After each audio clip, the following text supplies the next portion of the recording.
for the Susan Taylor Podcast, where we discuss the yoga of mind, medicine, and healing.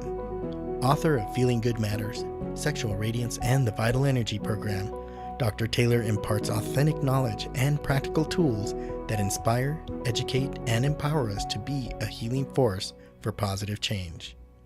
So join us and take your life and our planet to the next level.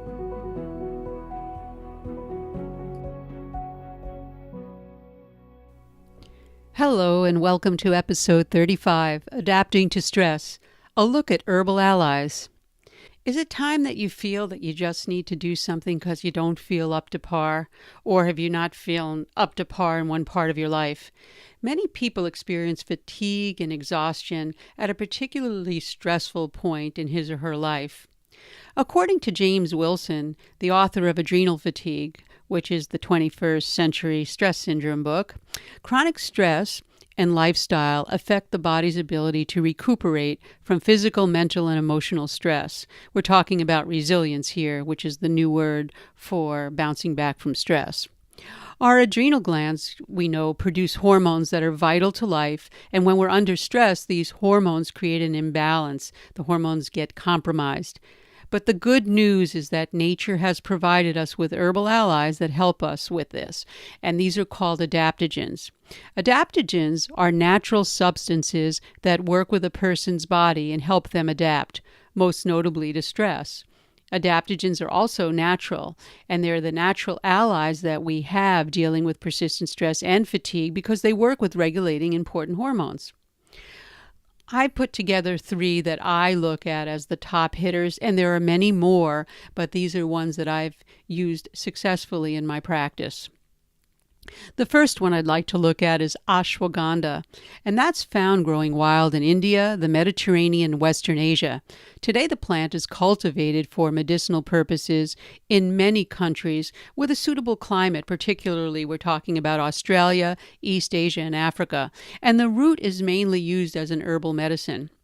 Ashwagandha's botanical name, Withania somnifera, is a root. And it's also called Indian ginseng root because it's used in a similar way in Ayurvedic Indian medicine as Panax ginseng is used in Chinese medicine. The plant's been used for more than 2,500 years as a basis to restore overall health and increase longevity. Ashwagandha is considered a rejuvenative herb, and studies have shown that ashwagandha promotes both physical and mental health, helps to augment resistance of the body against disease and adverse environmental factors, and also called a revitalizing substance. The herb does have some mild sedative properties, and it's thought to promote restful sleep. This is reflected when they use the scientific name somnifera. It's also suggested that sleep is induced due to ashwagandha containing steroidal compounds.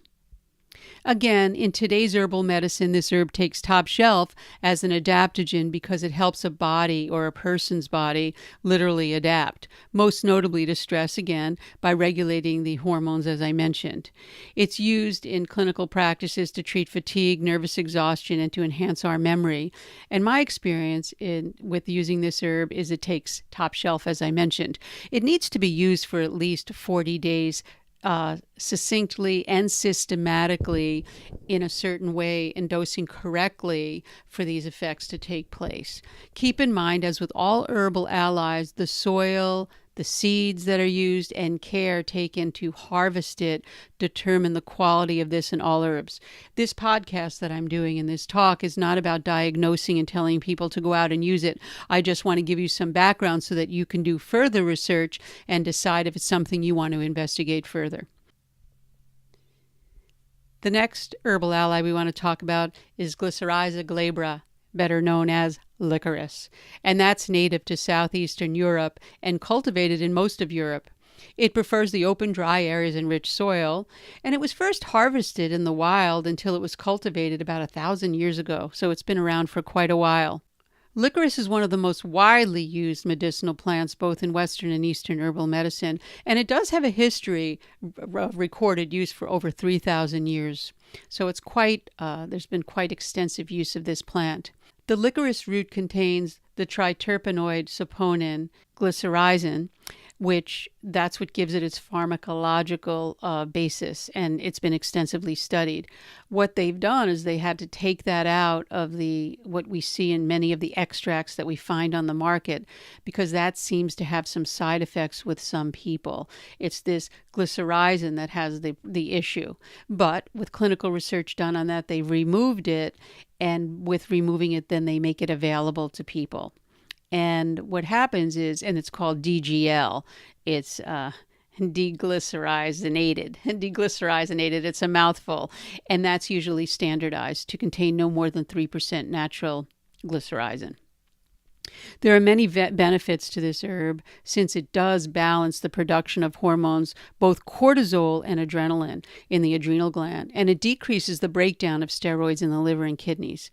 Since licorice root may stimulate the adrenal glands, the herb can be helpful in treating a disease called Addison's disease, where the adrenal cortex fails in its hormone production. Again, these are all medical terms, and healthcare providers that are skilled in this can help you with that.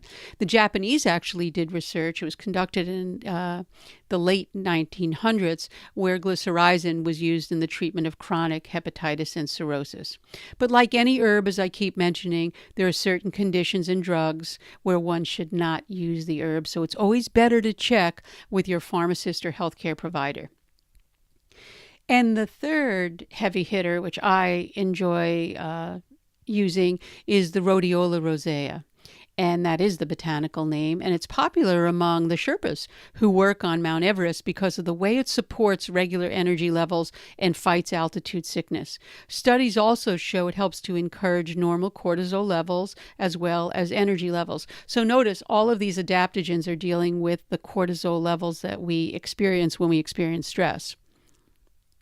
The species does belong to the genus Rhodiola, grown in high altitude up to 2,200 or a little bit more meters above sea level, and other cold regions in the northern hemisphere.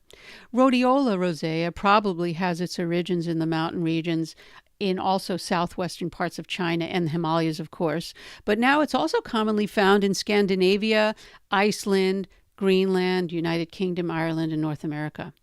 It is a rhizome, which means rootstock, that it's mostly used that's what's mostly used for the medicinal purposes, but the leaves and stems have also been used both as food and medicine.